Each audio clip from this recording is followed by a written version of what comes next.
Follow the money. That's what I always say. You always follow the money. Yeah. This is Follow the Money with Mitch Moss and Pauly Howard on VSiN. Welcome in.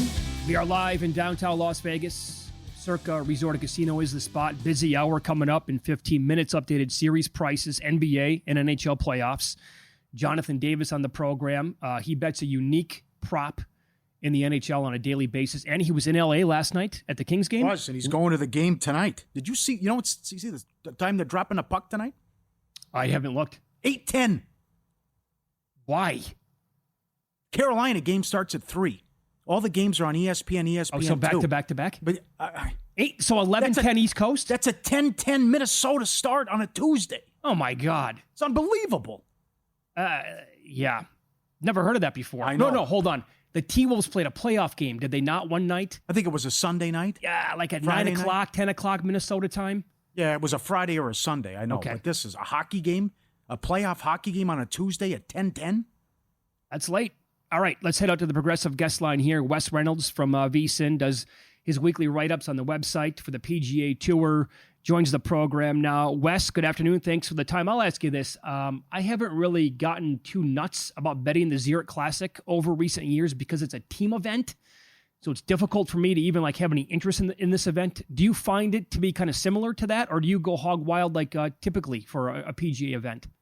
I play a couple just of interest. I really like the event because it's different than, all the other, it's kind of a break in the monotony that you can get into a golf season, but it's hard to really model. It's hard to really do any type of stat model. So you got to just, kind of really give, I guess, a more holistic approach instead of really getting knee deep in the weeds with this stuff. And then you question certain motivations here. Certain guys are here because they were college teammates or their neighbors or whatnot. And then some guys, look, this is a chance to get a 2-year PGA Tour exemption with a win. You get everything but a Masters invitation if you win this thing. And you're right about the format, Mitch, because it's best ball on Thursday and Saturday, and then it's the alternate shot, the foursomes that you get on Friday and Sunday. So 2 different formats here. So this is not an event where you really want to dip a ton of money into, I don't think. All right. So,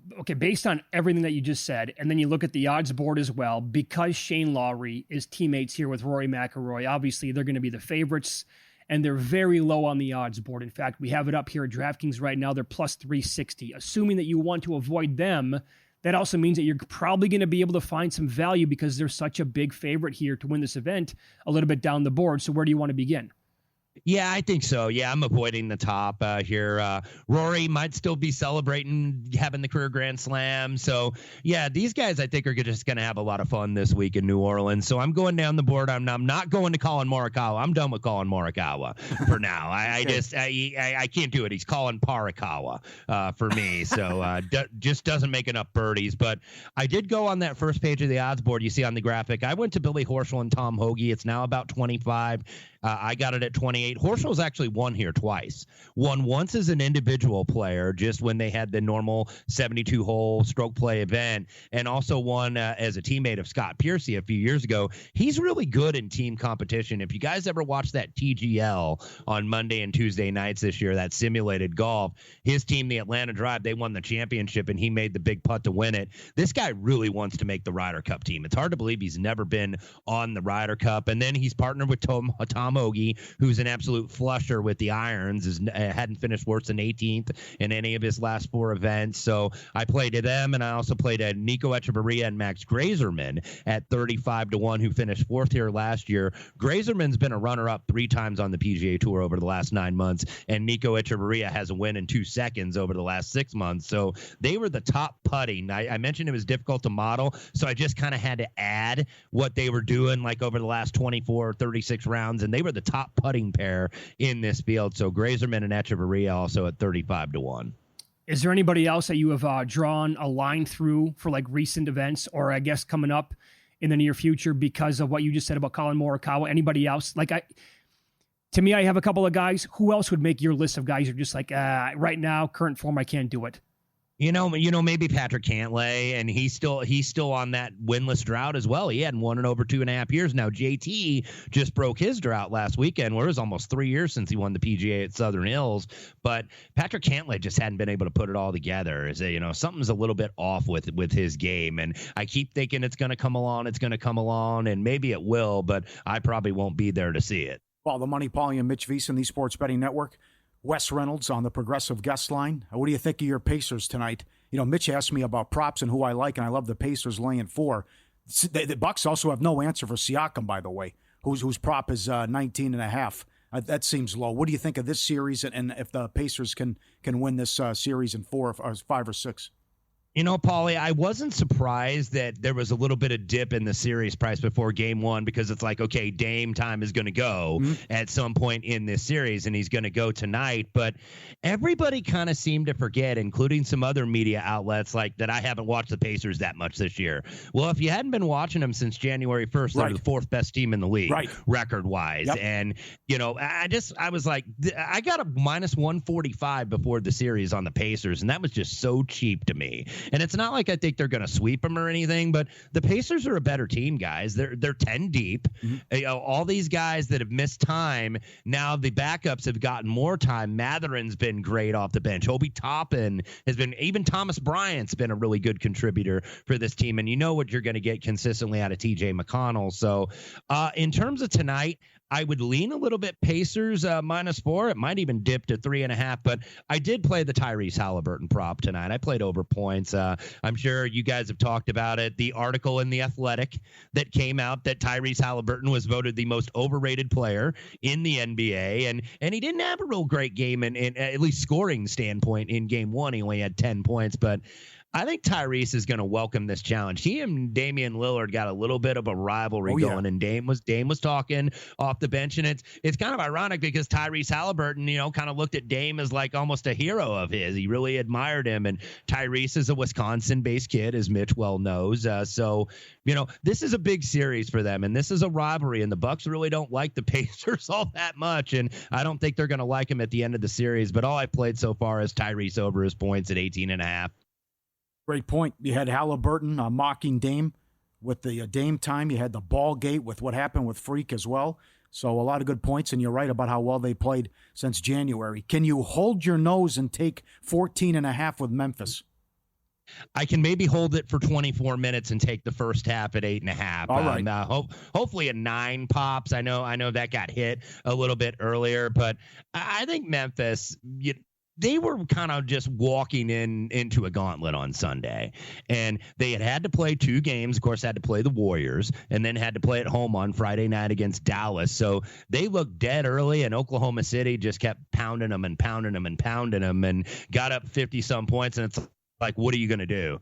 This team is so good defensively. They won 68 games for a reason, so they should be the absolute favorite out of the Western Conference. But I think Memphis will have a better effort, at least early. So I would go probably first half. I don't know if I want to go full game, because I could see this being like, where it's kind of in that zone where it's 7-10 at the end of the third quarter. It's like, okay, Memphis is still in this game, and then Oklahoma City just hits the knockout punch in the first few minutes of the fourth. So don't want to take the 14.5. First half, I think, is a better way to go. That's all fair. How about the late game then? How do you think the Lakers respond after getting absolutely embarrassed in game 1 against the Wolves?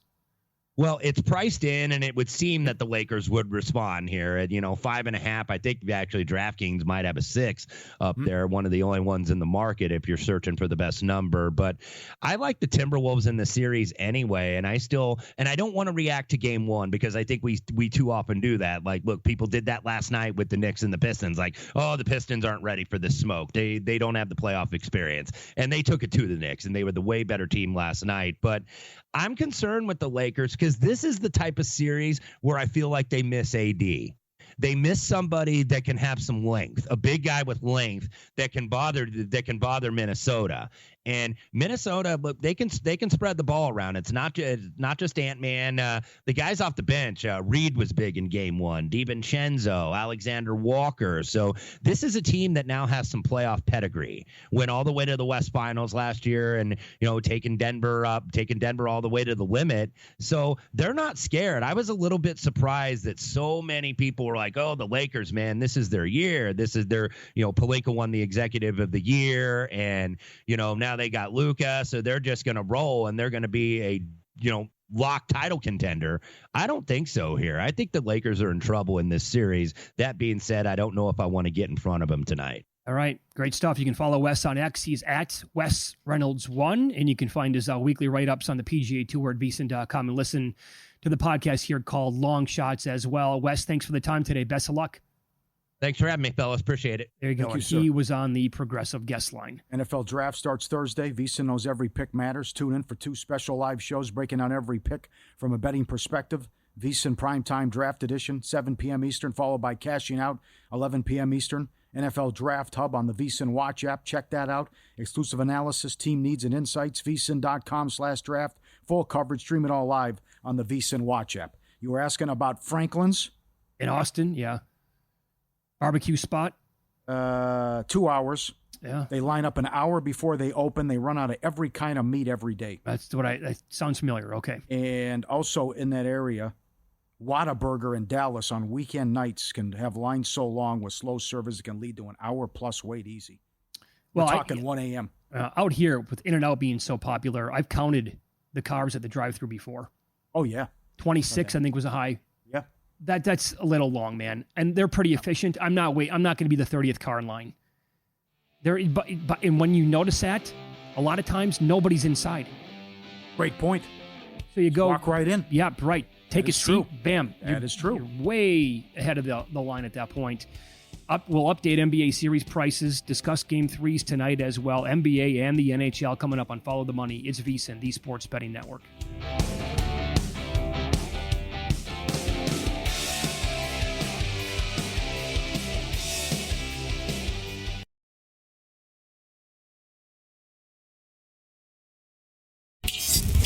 This is Follow the Money on VSiN.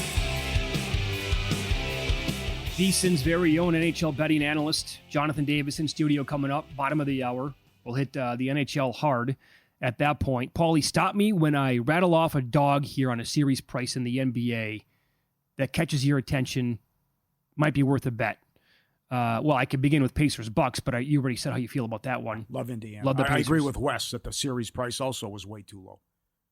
Lakers plus 125 in some spots? Wait. You don't know? You saw enough in game one? Yep. It's a unique situation. It's a road team coming in and blowing out the home team and the team that was favored. Not to mention every single person at ESPN also picked the Lakers. It's a tough matchup. They have no size down low. Right. Gobert didn't even do anything. And the fact that these were wide open looks, and the Timberwolves are going to knock those down. So I wouldn't be surprised if the Timberwolves win again tonight. Rockets 3-1? No way. And I'm with Von Tobel. They can't be laying 3. That's too high. It's a horrible matchup. I mean, what they cannot do offensively, and we rattled off the numbers yesterday since the Butler trade, that they have the number 1 defense in the league, and just with this inexperience, for the most part, with the star players, and if Curry's going to go off like that, and I think he will, with Butler. How about your boy Kuminga getting benched? Still. This is crazy. He won't even play him. There's no way he can be on the team next year. No, I know. But, yeah, fair. But in any event, I don't want any part of the Rockets, and this could be a sweep. I was extremely disappointed in how many wasted offensive sets they had and possessions in game one. Come on. Down 23? Down 23. And you're sitting there, what'd you have, like under 40 points at halftime? And you absolutely destroyed them on the boards. They were getting every rebound when Steven Adams was on the court. Yeah. But if you were watching and paying attention again to that game, the difference that Jimmy Butler has made for this, they were not going to make the playoffs, I don't think, without him. I know. And now he played out of his mind. I mean, it's easy to sit here and say Steph was the best player in that game. I honestly don't think he was. He hit some, shots that only he can hit. And you can only say this so many times about a guy. Like, there's nothing you can do.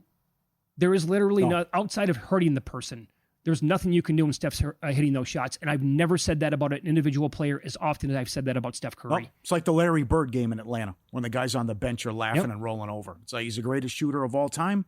It's like the Olympics against Wemby. Yep, and here's a 7'4" guy. I'm just going to shoot it over you, nothing but net. And as good as that was to watch and impressive as I thought Butler was better on both sides of the court, he was all over defensively, and he was fantastic on offense.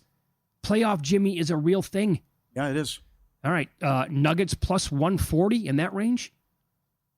I agreed with them. This is another series that was mispriced, the 60-cent move. Clippers are the better team. I know the history here could be a factor, and then Harden as well. But it's a coaching mismatch, and as I briefly mentioned yesterday, closed 13-1 at home. They only lost by 2 to OKC. For the first time in the history of the organization, a real home court advantage. True. No early games sharing it with the Lakers and the Kings and all this other business, and then the wall and how they constructed it and Intuit Dome, as Jim Jackson told us, it's the real deal. You have to go. It's unbelievable. And I think you're going to see that, and then they're going to win the series. How about Pistons 2-1? Yes. There we go. There it is. Got one? Yep. I agree. They're in trouble. They're in a lot of trouble here. With the slow starts, it could be 2-0 Pistons. The thing you have to worry about is what's going on in the fourth quarter. I mean, you had the big lead in both games and then the 21-0 run. But, again, if they're going to officiate Cunningham like this where you can't touch him, and Brunson has to work for his calls, and Cat's a no-show, that's going to be tough for him. And the Pistons favored in Game 3, rightfully so. But the G-Bank best bet, right here at Circa, you can lay $1.25 on the T-Wolves to win the series. Minnesota to win the series. Horrible matchup for the Lakers. T-Wolves take them out. Great price with the lead. The only concern I would have tonight is, do they say, mission accomplished, we got the split? I say no, based on what happened last year going into Denver and blowing them out in Game 2. Sure. I think they can get it done again tonight. Up in the ante with a $750 bonus. Get the new G-Bank Visa Signature Card for customers. And if you spend $1,000 on eligible purchases within 90 days from account opening, you get a $250 bonus. If you spend $50,000 on gaming and sports app loads within the 30 days of account opening, you get another $500 bonus. Potentially a $750 bonus. Apply now, vsin.com/GBank. Subject to credit approval. Terms and conditions apply. NHL, Kings are minus 210 at DraftKings over the Oilers. On the take-back, Edmonton plus 180. I was all in on the Kings till the last 10 minutes of the game. Mm-hmm. But it was alarming how bad Edmonton gave them the game. Stay out of the penalty. By the way, the Kings were 27th in power play, and they got 2 power play goals. You cross-check a guy in the face in front of the ref. What are you doing? That's a 5-on-3. That's a goal. Yeah. They take their stupid penalty to start the game, holding the stick 2 minutes in. Power play goal. 2 other ones were served on a platter, turning over the puck in front of their own zone, and then grab-ass shenanigans led to another goal. Skinner also could have made a couple saves, and then they come roaring back, down 5-2, tie it, and the fluke goal with the deflection. So Oilers are in trouble, yeah, but 210's a big price. Though. I was going to say, I think at that price, plus 180, maybe if you can find higher than that, I think that's worth a bet on Edmonton. Maybe they found something on Kemper, too, lighting him up. But again, Davis will tell us this coming up. The Kings are 41-0-2 when they score at least 3 goals. Okay. See, it was just a wild game. It was, 6-5. I don't know, but I do think the Kings win the series. And I bet them before the Game 1. What price did you get? Game 1 or for the series? Series.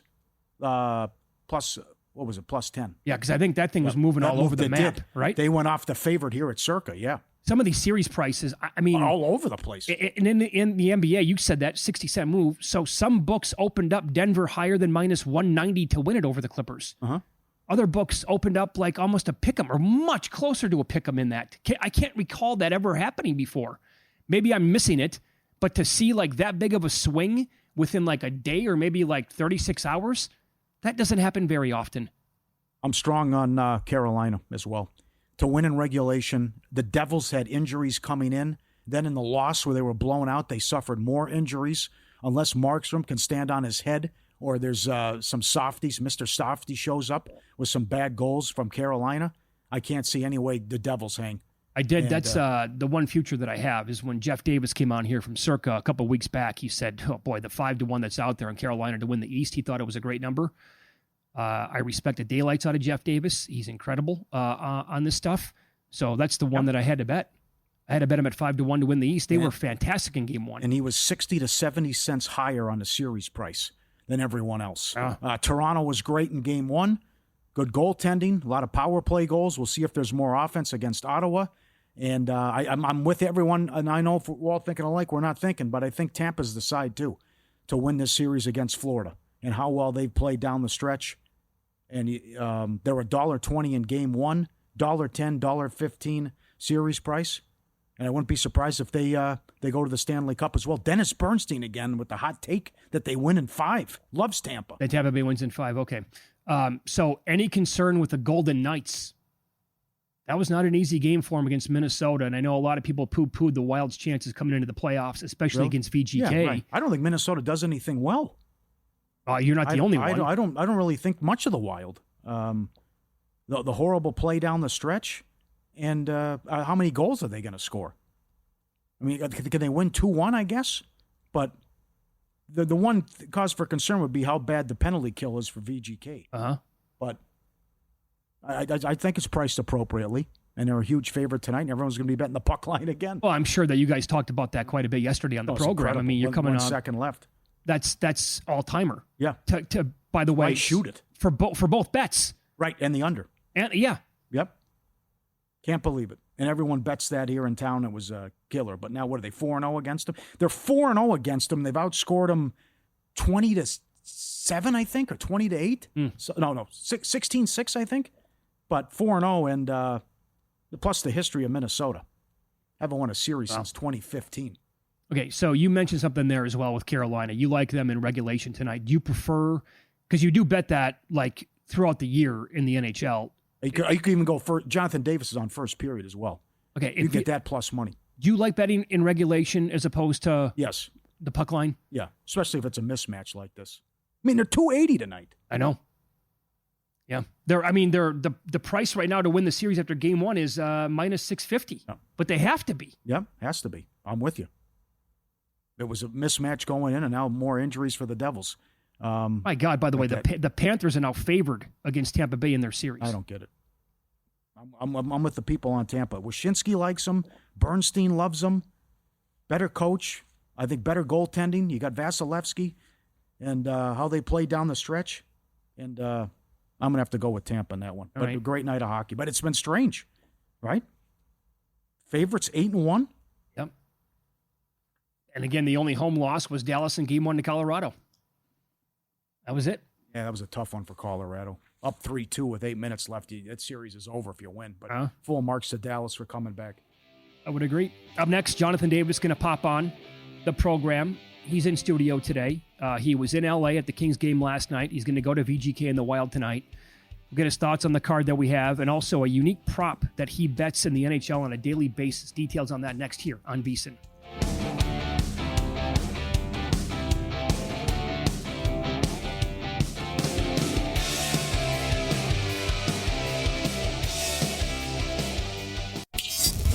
This is Follow the Money on VSiN. Welcome back. Good to have you on board. We are live in downtown Las Vegas, Circa Resort and Casino. I don't know if tonight can live up to last night because last night was an absolute doozy when you combine everything, the NBA and the NHL.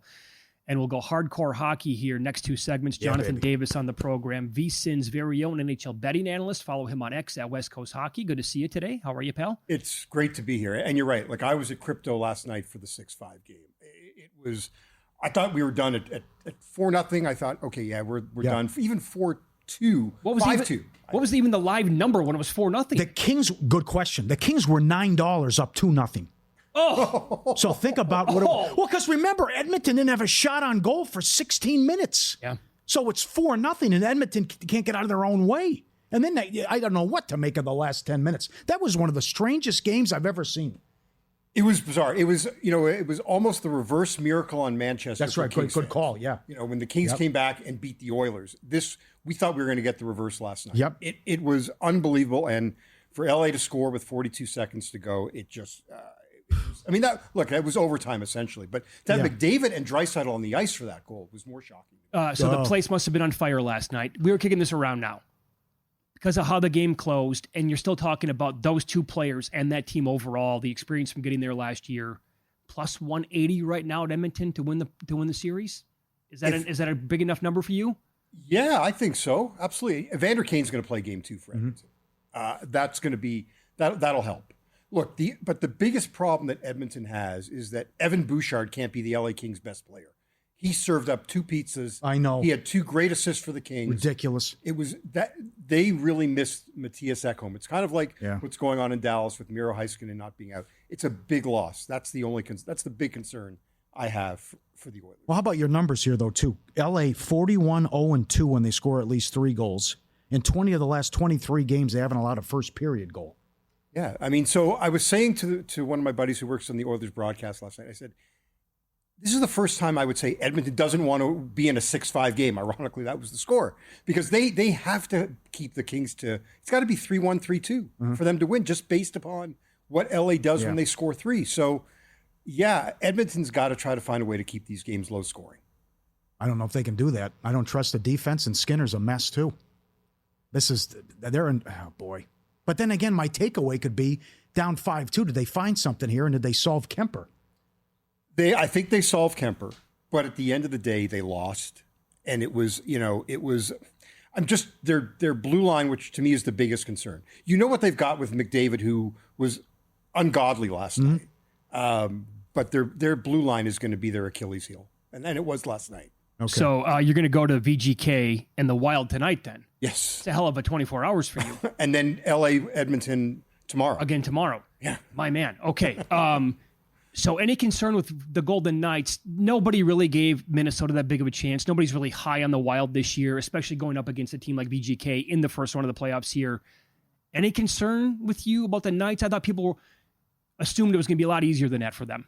I saw a stat earlier today that Vegas is, I think, 5-5 when they go up 1-0 in a series, in game 2.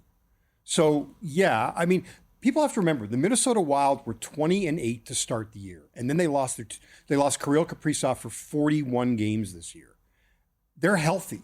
I mean, the one problem that they had in game 1 is that outside of their top line, they couldn't do anything, and Vegas is 4 lines deep. Right. So I'm less concerned. Like, I couldn't bet Minnesota. I'm going to tread lightly with this one. I mean, up on the site, I'm playing with props today. That's the way I'm attacking this game because I'm not interested in betting the side. I played Vegas to win in regulation in game 1. I'm happy with that. Okay, what props did you attack then tonight? So I attacked one of my new favorite props, block shots. It's something that someone explained had turned me on to a couple of days ago. Widely available? I've seen it at multiple sites. And you can ladder it? And you can ladder it. So Braden McNabb of the Vegas Golden Knights, he is top 10, I believe, in the league in block shots this year. He had 6 in game 1. Wow. I played him over 2.5 and over 3.5, and I'll come back at it today. And the price isn't as good. It's still, what do I got here? McNabb over 2.5. Let me just cheat here. Plus 145 at over 2.5, plus 375 for over 3.5. Nice return. Yeah.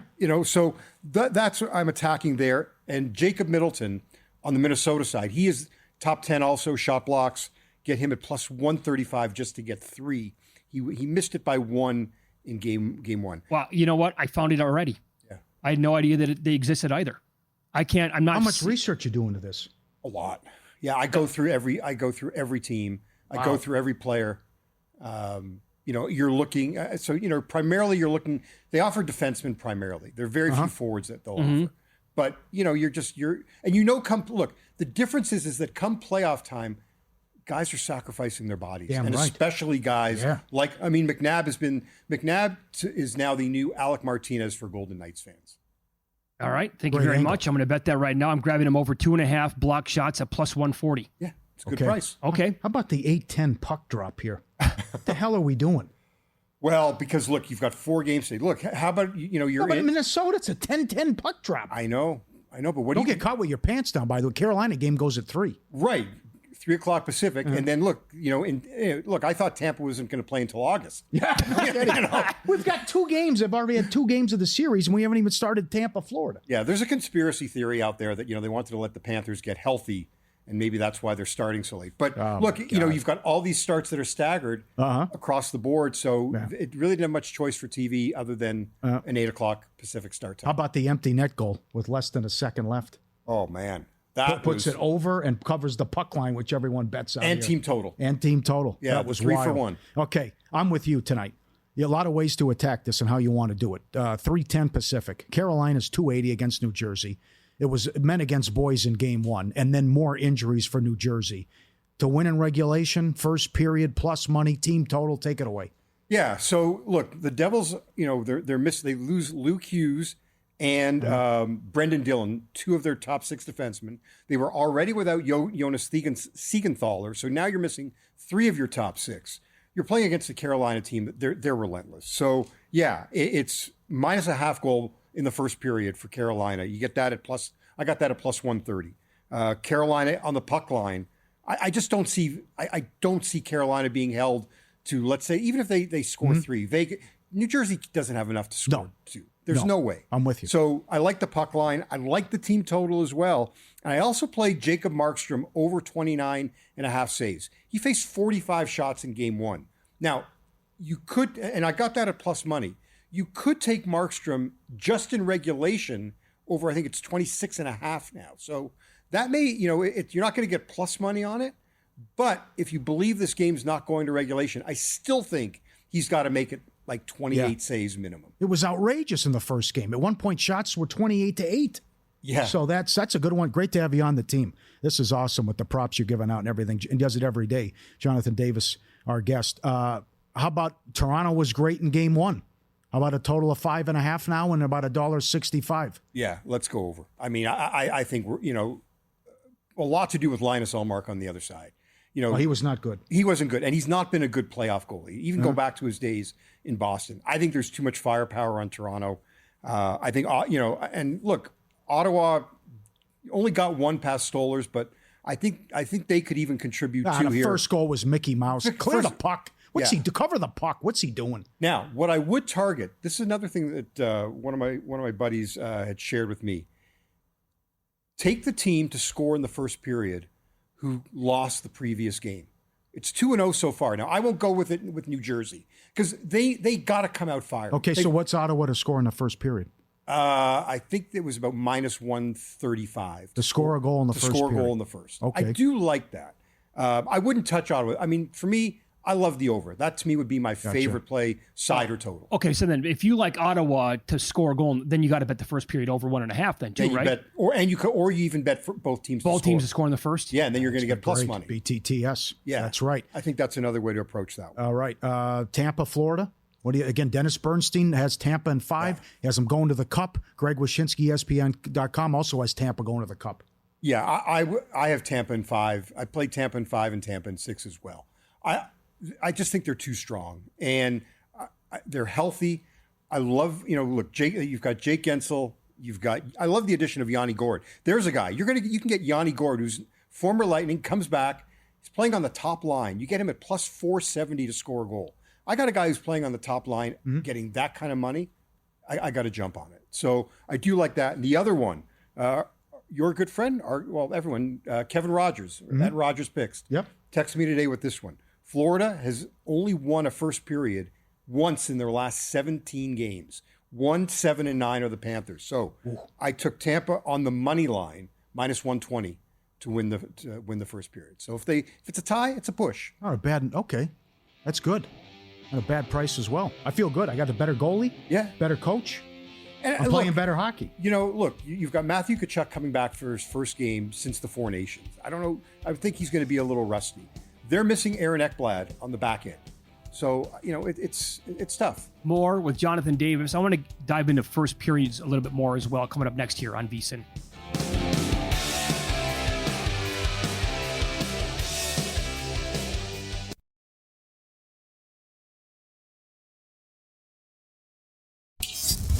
This is Follow the Money on VSiN. Strong card tonight in the NHL. It was awesome last night. Let's hope tonight is as exciting and dramatic as we continue talking about that great sport here with Jonathan Davis. He's in studio, VSiN's very own NHL betting analyst. So you were talking about a new prop that you like to bet a lot. and it's the blocked shots prop. So you gave out, and you talked about Braden McNabb for the Golden Knights, and some spots allow you to ladder this kind of a prop, 2.5, 3.5 plus money on both of them. As you were talking about it, we were getting tweets, this one from Jeff saying that DK took it off the board. He was placing the bet, it closed, now removed. Wow. So you're moving numbers as we speak. I'm guessing that maybe a bunch of people were betting at the same exact time. They'll regather. They're like, wait a second here. Why is everything coming in on Braden McNabb suddenly? And now they'll have to post it back up at a different number. Yeah, I mean, it's one that, I wish I want to share, but then here's the danger that the number, look, we saw the number go down, I said, from game 1 to game 2, because tonight when I got 2.5, it was at plus 145. I got 2.5 at plus 180 in game 1. Oh, did you really? Yeah, man, he had 6. And he had 6. He had 6 through 2 periods. Wow. And didn't have one the rest of the game. Okay. But yeah, he cashed it after the second. Yeah. Wow. Okay. Yeah. Well, you're onto something here then. Yeah. Very good. Let's hope it continues here. Yeah. And so, look, the Toronto game, Jake McCabe from Toronto, he had 4 in game 1. I got him at over 2.5 today at 155. And then Simone Benoit had 3 in game 1. I got him over 2.5 plus 260. Plus 260 even. Okay. Yeah. So I want you to go over that stat again in the first period on the Florida Panthers. Yeah. Right. Because I want to throw some more first period price at you as well. People love the instant gratification here. So go ahead. Yeah, so the Florida Panthers are 1-7-9 in their last 17 games after the first 20 minutes. So that's why I targeted Tampa just on the money line at minus 120. Okay, yeah, because minus a half a goal, you're getting as high as it almost looks like plus 180s out there. Right, but you wouldn't, and look, so you're going to lose 10 of the 17 if you took the minus a half. It's kind of like the first 5 in baseball. You're going to have a lot of pushes. Right. So laying like a half a run there, not as, lucrative as betting the money line. Yeah. I'll take a push. Okay. And the Toronto and Ottawa first period total, 1.5, they all are, minus 120 in that neighborhood? Yeah, and look, that's based on Anthony Stolarz, the Leafs goalie. I mean, he's been really good. But as we were talking, during the break, I mean, Toronto could score 2 on their own. Like, I still think Ottawa is going to come out flying. What we've seen so far is that we've had 2 teams that have lost their first game and have come out and scored a goal in the first period. You don't want to fall, but you're trying to set the tone early. And that's also why, shots on goal prop, Brady Tkachuk had 5 in game 1. I think he gets close to that number in game 2. He is the catalyst for this team. This is a guy that's had double-digit shots on goal in games this year.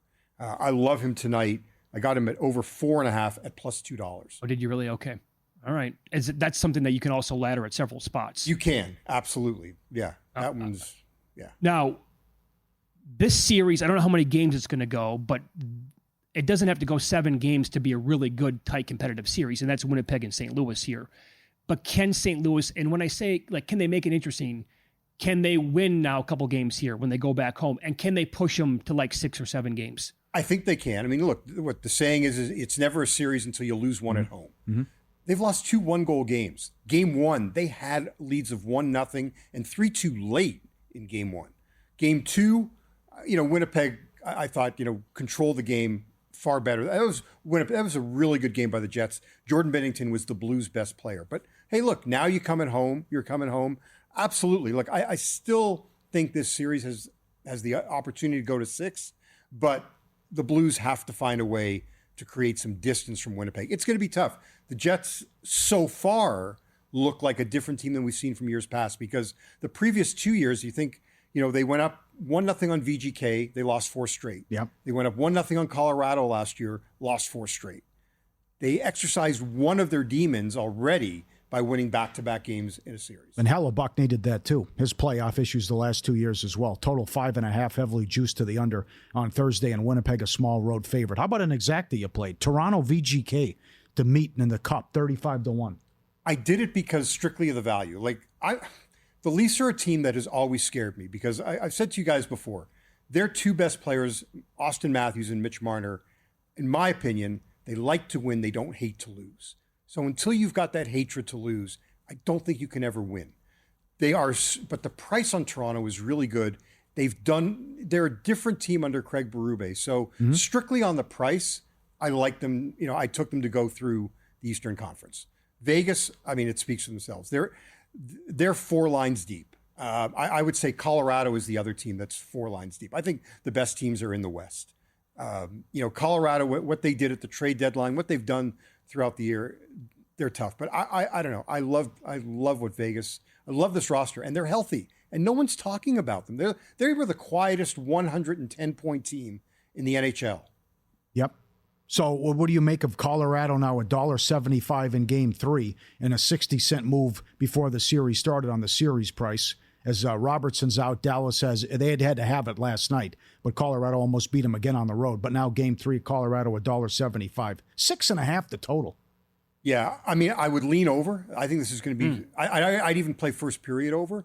But I think if you want to play Colorado, play their team total over 3.5. You're going to get a far better price. And what we've seen so far, 9 games so far in the playoffs, 8 times the team that has won the game has scored at least 4 goals. Vegas, it took. Yeah, that's 19 true. Point. Yeah, and by the way, so shopping around here, FanDuel has that first period going over 1.5 at minus almost minus 150. Yeah. If you look, you can find minus 130 on that. I think FanDuel's pretty sharp too. Yeah, and I think another way you could even try to approach it is wait for that game, wait a few minutes, and hope you don't get an early goal, and then jump on that first period over. That may be another way to approach things. Is there any other total that you would look at tonight or tomorrow night? They're all 1.5 again. Canadians Capitals around minus 115 in that neighborhood. You're going to go to the Wild Knights game tonight. You going to have any action in the first period? I'm not going to touch the first period. Montreal, look, the Capitals have, I know they didn't go over in the first period in Game 1, but they've had a great run. I think it's like 21-5 now, first period overs, including that playoff game. So I would look to the first period over, and I'll still come back with that Montreal team total over 2.5. Really? Oh, yeah. Why? Because Washington, it's now 12 of their last 15 games, they've given up at least 3 goals. Yeah, but that was late when it didn't matter. I don't know. They also had a stretch, Pauly, of 11 straight games that overlapped the 4 nations where they gave up 3 or more. I really think Montreal can score in this team. I don't worry about first games. For Montreal, that was a learning game. Nervous? Yeah. They should have been shut out. I mean, if you stay out of the box with 9 minutes left, and then the friendly fire, the guy runs into Thompson. Okay. Are they totally fugazi to you? Montreal? No, Washington. Oh, yeah, I'm not buying the Capitals. I mean, they should be able to beat Montreal, but I'm not. Mm-hmm. I don't trust their goalie. I don't. You still don't trust them? No. With a great regular season. It was a good regular season. All right. Well, the history also would bother me, too. And what happened There's a reason why he's not still in Vegas. Let's put it that way. That's all I'm going to say. All right. Okay. How about Eichel, Conn Smythe? Yeah, I think Jack Eichel, or the other one is Pavel Dorofeev, their leading goal scorer. The more I think about it, like if you can grab a price on Dorofeev to win the Conn Smythe, I would do it. You would? Okay. Yeah, he had 35 goals in the regular season. He scored in Game 1. They call him Scorofeev for a reason. I think that he could surprise some people. I think he could sneak up there. He was 50-1 before the playoffs started. You're not getting that number anymore, but I think he's still worth a shot. Will we get the old ladies doing the anthem on the harmonica again for Game 2 with the Kings? Please say no. What was that? Please say no. I mean, Did it go over like a fart in church? How was it? Yeah. For many of us in the press box, it did. I didn't understand it. Like, that's what you roll out for Game 1 of the Stanley Cup Final. I mean, need your big dog. Or the Stanley Cup Playoffs. Yeah, right. Like, right. I mean, that's I said to you before. That's preseason Game 1, not Stanley Cup Playoffs Game 1. That was surprising. He's been with us since day one. Check out the Sharp Plays, sharpplays.com, where real bettors go to get ahead. Chasing steam, copying picks, recycling the same old value plays. They're not sharp, they're parrots. Sharp Plays is the source they're echoing. Since 2011, they've been locked in what the real pros are betting. Sharp money, the kind that moves the markets. And when Sharp Plays jumps on a side, the line reacts. Insider info, powerful AI tools. You're not guessing, you're getting ahead. Free betting reports, real-time alerts, next-level intel via email or on X. Don't follow the crowd, lead it. Sharpplays.com, respected, watched, and feared. That's the Sharp Plays. You're also, sorry about that. Jonathan Davis is also tweeting out additional plays throughout the day, live stuff as well at West Coast HKY. At West Coast HKY, yeah. I'll be tweeting stuff out during the game because, I mean, look, there's a lot of great live action. There's a lot of great money to be made during the game. Just like, look, you guys are on it for a lot of other sports as well, and so I like to share. For those just tuning in right now, your best bet for tonight would be what?